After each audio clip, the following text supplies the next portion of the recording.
Okay, so I'm going to begin by asking a question, and that is, what leads us to act in a caring manner?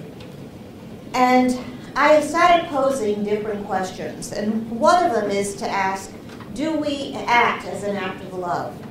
Is it an act of tenderness that we offer towards our beloved? Is it perhaps an act of compassion towards the least of our brethren? So the first being, if you will, one of filial love or family love. Someone is our family, or we make them as family, as if you were my mother, as if you were my son. The agape love is in that sense of God so loved us all. It's the larger universal love. Do we act because it's a professional duty? That in fact, at one point in time, our vocation called us to heal. Do we do it because it is a societal mandate? At first, we pledge to do no harm. Do we care because it's an organizational commitment? We work at a place where we say the right way to treat those who are entrusted to our care. We live the corporate mission of the organization we work for. Do we practice caring because it's a good business strategy that is tied to better, faster, longer-lasting outcomes for the organization and the patient? Do we care because it feels good? It gives us meaningful work, spiritual fulfillment. I get to be a nurse. I get to be a physician. I get to be a teacher. I get to be a parent. Because when I start talking about caring, I don't tie it to profession. I tie it to a relational way of being. So do I care because it feels good? When I know how to make a good dinner for my family, and they all look, I feel like, yes, I cooked that meal. When I'm able to give a lecture and the room likes it, I think, yes, I gave that lecture. So do we act in a caring manner because it feels darn good? It boosts our ego. Is it achievement? Or is it possible that in any one day, in any 1 minute, in any one conversation, we actually care for all of these reasons? We are called to caring for many different reasons. So this talk is going to have 5 claims that I'm going to try to move through fast. The first one is that social injustice pollutes the possibility of a healthy human ecology. The second one I'm going to suggest is that healthcare is changing, but in a good way, because I actually believe we are always morphing towards something better, even if it doesn't seem that at the moment. That mindful caring matters, that strategic caring is good business, and that sustaining joy in the workplace is our professional responsibility. So hang on, these are the 5 things we're going to run through. Social injustice pollutes the possibility of a healthy human ecology. When I was at University of Washington, one of the tracks of the doctoral program is called Human Health Ecology. And it is a field of study that considers the intersections between humans, their health, and their environment. Not us, those of you who got put through the Jackie Fawcett days of person, health, environment, and nursing, you'll think how convenient that this should be the field of study in a nursing program. So, my belief about person, about human, is that when we were created with a body, a mind, and a spirit, every one of us. The body, such as it was, blue-eyed, blonde-eyed, likely to have gestational diabetes, who knows? Who you were, that's the body you came with. The mind, you came with a capacity to choose. Now granted, there are many different cognitive capacities, but still you're human. You've got some choice capacity. And you came with this mystery called spirit, that to me is that capacity to connect to something larger than yourself. And we were blessed to be given into this created world that consists of sun, plants, air, water, animals, land. This was all created for us. And when we became human, when we were manifest through our parents and our ancestors, this is the world that was created for us and that we became part of the creation. And if our world is good, if our manufactured world, if what we did with all that was given to us we created a space where people had equal access to education, religion, and health care. That which we manufacture, those institutions that we create, we manufacture. If that, along with all that was created and given to us, if the manufactured and created world are in harmony, we live in a healthy human ecology. Inequities, however, unfold when a socially unjust manufactured environment pollutes the created healthy human ecology. So here's the healthy human ecology. The manufactured environment in this circumstance is just as we would wish. But in fact, let's talk about the world we live in. With global warming and racism and homophobia and media messages and pollution and waste and prejudice and poverty and sexism and war and greed. This is the world that we have also manufactured. And it is the world that keeps people from equal access to education, religion, health care, and to truly allow that beauty that is each one of us and that was created for all of us, that we somehow cut ourselves off. And I'd say to you that these are all the artifact of a socially unjust world that we have both manufactured and continues to manufacture itself. So when I went back and I asked the question about what does it mean to be human, and this is exactly the point I told you about a second ago. In other words, a slide that's out of order. So we each inherited the world that was created for us as well as the environment which we as humans have manufactured. Claim number 2, healthcare is changing, and I believe in a good way. Florence Nightingale, who joins us today, you know, she was a well-educated nurse with strong convictions, political connections, and an unwavering commitment to keeping her patients safe. She was a leader. She said, I attribute my success to this. I never gave or took an excuse. She was a lady who could make data work for her. It's what was the realm of the coin of the realm. She used data to speak to those for whom data is what matters. She also was stubborn. If you remember it, in the Crimea, if they weren't willing to do it her way, she chose not to be a part of it any longer and walked away until she was asked to come back.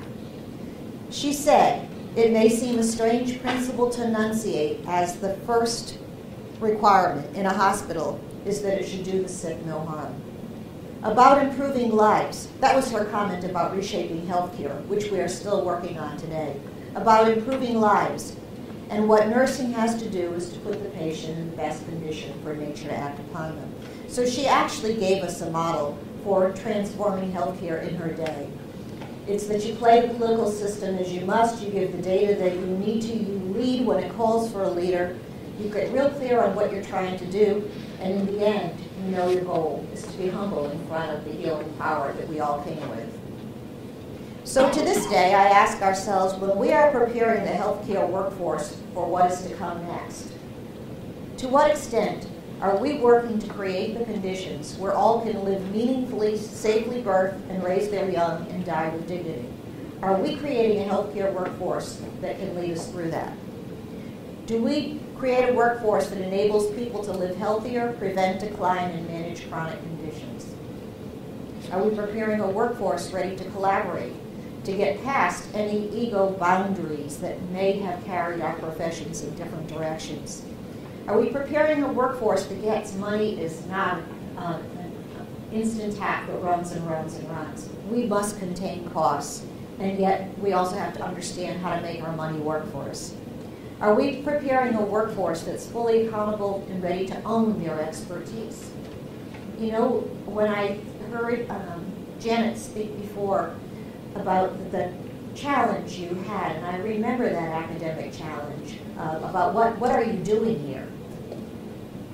I thought, wow, talk about a moment in life when you were asked to own your expertise and just know that you knew what you knew.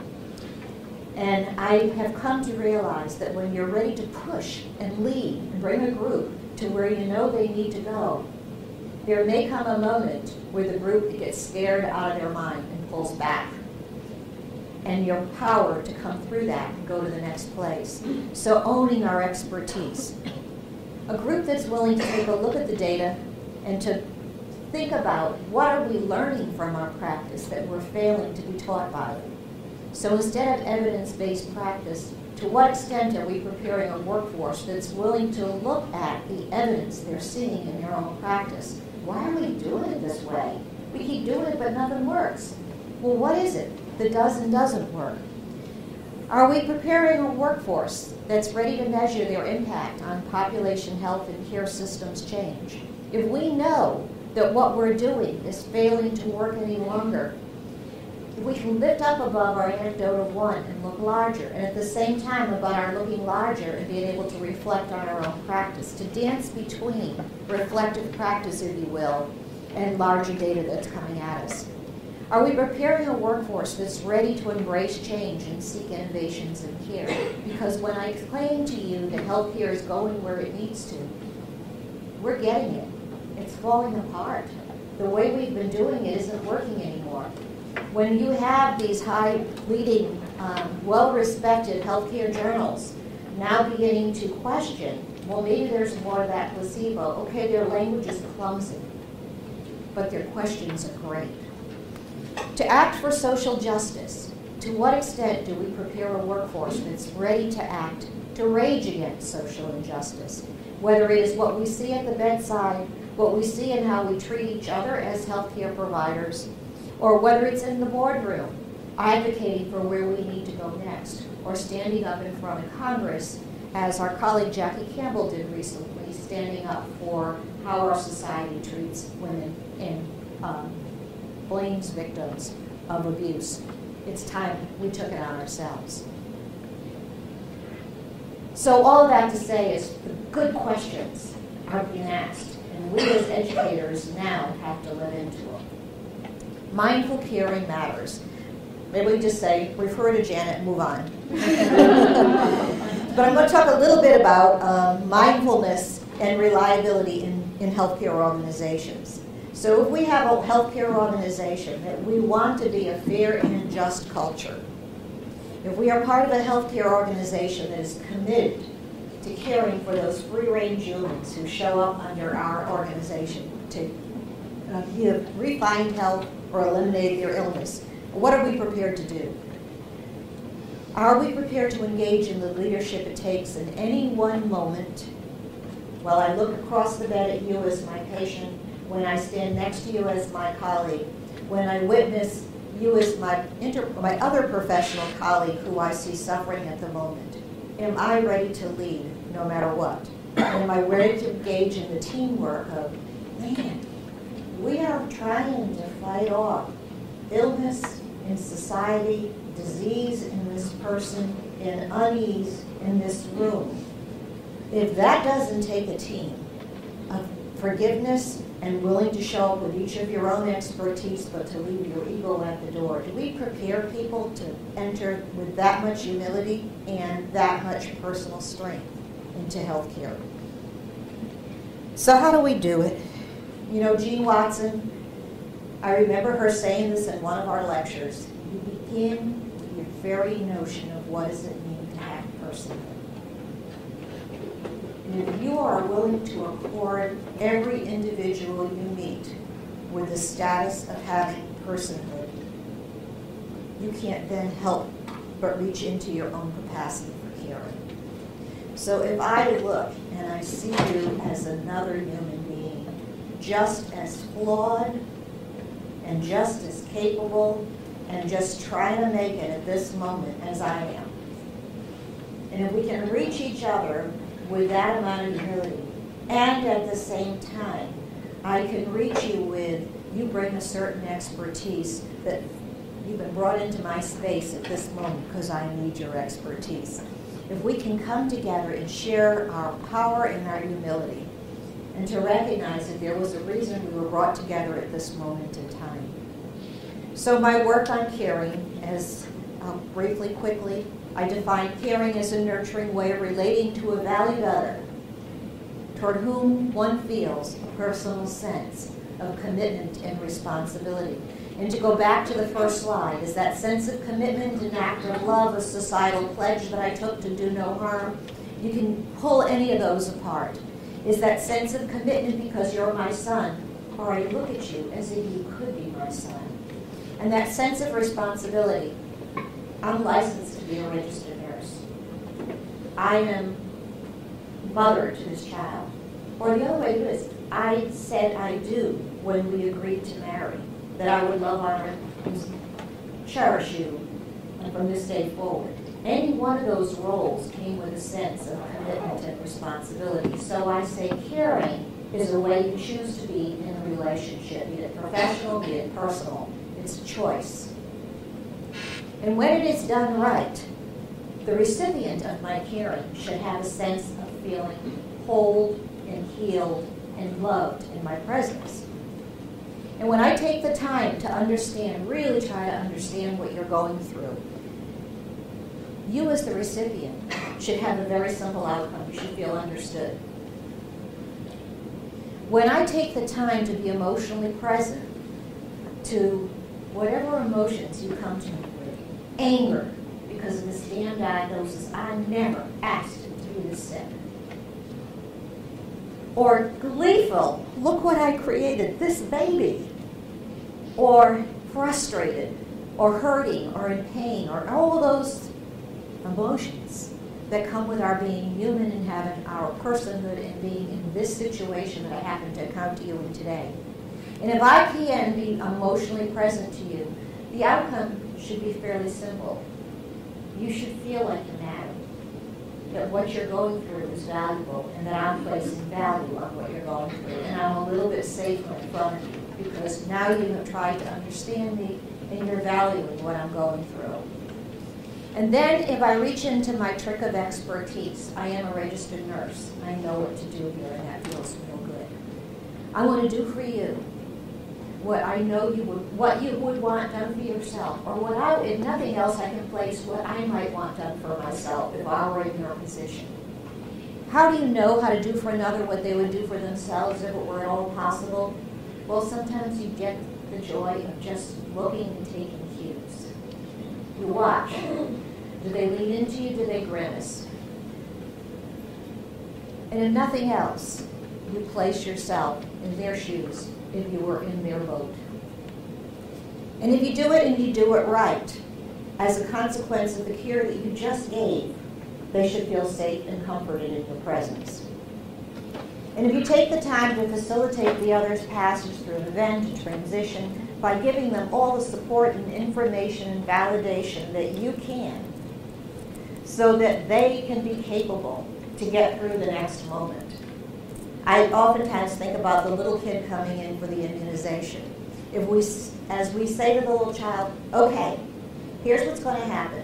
There's going to be first a little cold wipe, then a sharp prick. It'll sting for 3 seconds, and then I'll put this nifty Band-Aid on. And I guarantee you I can get this done in 6 seconds. Want to count with me? And you do all your little procedures, and the kid gets to 7, because of course they want to prove you wrong. And you've only gotten to 5. But you've totally given the child back the control of testing you and whether or not you're good at doing it. So that is to me an ultimate act of enabling. You've given them enough information, you've given them enough distraction, enough challenge, and you put them in charge and you do the procedure that has to be done. That is doing some of our finest work. And the best nursing work, when it is done well, looks so incredibly simple. Maintaining belief. This is sustained faith in the others and their capacity to come through an event, a transition, and find the future with meaning. And if you can sustain that belief, a sense of hope as opposed to hopelessness, and sometimes, believe me, it's very challenging to not go to a sense of hopelessness. I gave it my everything, and it didn't get there. You have to take a larger hope. Maybe your everything was what was really counting right here. I oftentimes think when I'm working with couples that miscarry, and the mom will say, I should have exercised, I shouldn't have had the sip of champagne on New Year's Eve, I shouldn't have maybe that baby knew I didn't want it, but then I changed my mind and I wanted him. And there's so many things we like to think that we're in control of. And every once in a while I'll say to those mothers, did you ever think it might not have been you? It might have been your baby and your baby's maker had a conversation of which you became a part. And you're not going to know that conversation until you're able to be there with your baby and your baby's maker eventually. Maybe there's a larger dialogue that you were just witness to, and that baby chose to have whatever amount of life it had growing inside of your body. And then your baby was done, fulfilling its purpose. I'm not saying that's an answer, but it's a question that I often raise.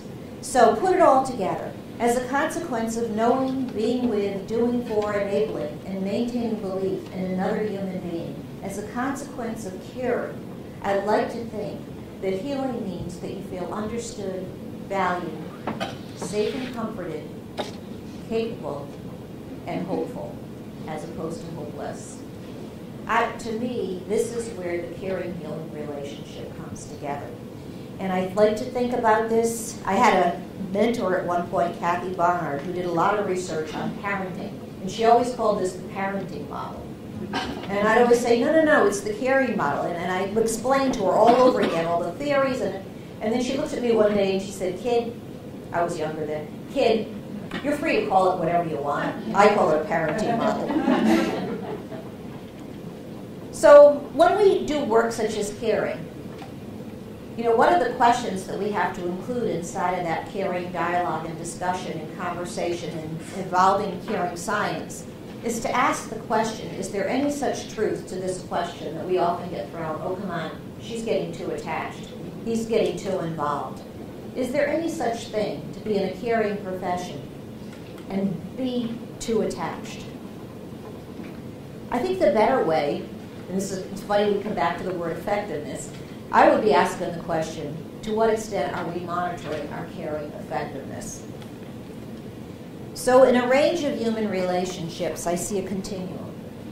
Over here, aloof. Talk to the hand. What happens to you doesn't matter to me.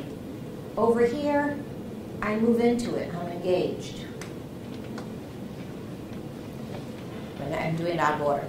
Aloof, talk to the hand, it doesn't matter. Detached. I see it, I observe it, but I know it belongs to you. Engaged, I want to look at it with you. Enmeshed, I'm so in it with you. And I believe that a therapeutic zone that we need to live in is not just as nurses, I want to also say as human beings. How do we remain sufficiently engaged in the plight of another human being that we can observe it, be witness to it, but realize it's their life. And I have been, for some reason, invited in at this moment in time with whatever toolkit, whatever gifts, whatever I have, I've been invited in at this moment in time to be present to it and to help in any way that I can. I do believe that the failure to stay in that therapeutic zone can result in some fallout that we're not too happy with. When we become so enmeshed in other people's issues, we get to that place we have cared too much, too long, and too often that it brings us down and we don't have it in us to give any longer. I call that compassion fatigue. I wonder, if you will, those who live in the world of aloof and fully aloof have moved over into the world of burnout. So moving up to organizational mindfulness, we know that a fair and a just culture learns and improves by openly identifying and examining their own weakness. And what you have to see that's happening inside of my head is that I think of an organization as an organism. It is a living, breathing, vibrant space that's growing and becoming, and what you see of it today is as good as it is today, just like I am a living, breathing, growing organism, and what you see of me is as good as I am today. So a fair and a just culture realizes we got so much further to go. So you spend your time both forgiving yourself and challenging yourself. In a fair and a just culture, to become a little industry you can rely on, one that is going to get you to the place that if I need that organization, I can go there. is obsessed with safety. They live to learn. They thrive on mindfulness. What is there to reflect on what we've just done and did today? Anchored in accountability and runs on respect. I see I have 0 time, so I'm going to quickly this. Organizational mindfulness considers the possibility of failure even in success, defers to expertise regardless of rank or status, adapts when the unexpected occurs, concentrates on the task while seeing the big picture, alters and flattens hierarchy as it best fits the situation. Now, what I'm going to do here is to run to the place that I would really rather finish on.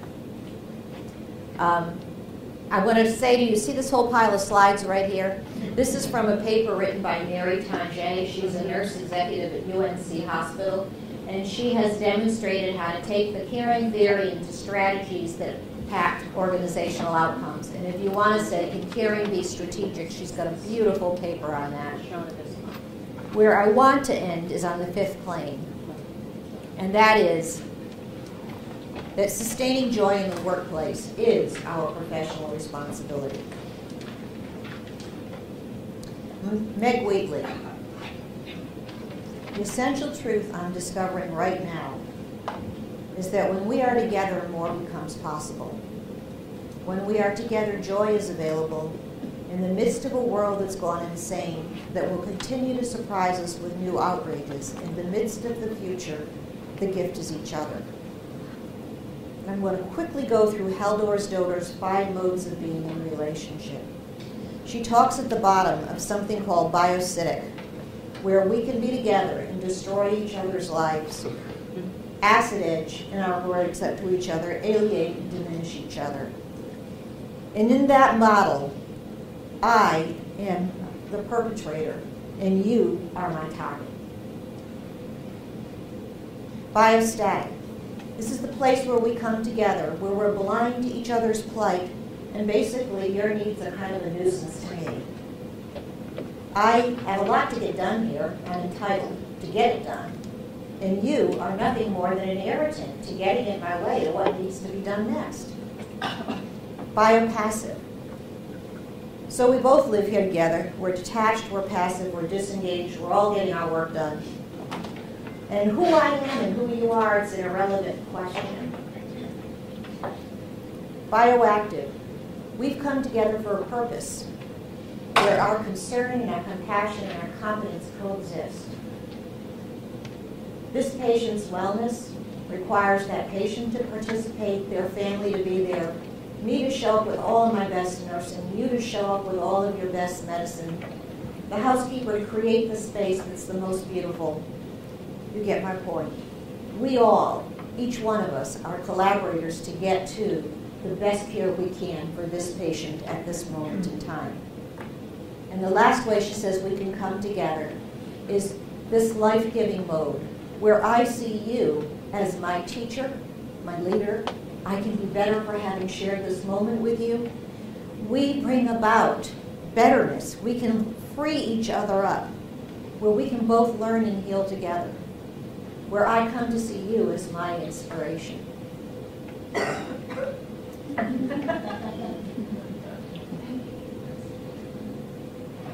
So when you're depressed, it makes a lot of difference how you stand. The worst thing you can do is straighten up and hold your head high, because then you'll start to feel better, and if you're going to get any joy out of being depressed, you've got to stand like this. So I want to end on joyfulness. Joyfulness comes when you really get it. You are exactly where you're meant to be at this moment in time. Rachel Naomi Reman says this all the time. What if it were true that you are exactly where you're meant to be at this moment in time? How would you act differently if you knew that was true? Joy comes when we can affirm life through giving, through creation, and through connection. When we can be intimately connected to each other, to the purpose that we've been called to do together, and this place that we're lucky enough to get to do it. You know, this place, as ugly or as beautiful as it might be, you leave from where you land, and you do it with the people who have been given to you. Joy comes when you really realize how awesome it is to be the person you are. Isn't this amazing? If nothing else, isn't this amazing that God thinks I have the strength in me to handle this? But isn't it amazing that this gets to be my life? Isn't it amazing that you can live with 3 gifts, faith, hope, and love? And the Bible tells us, and the greatest of this is love.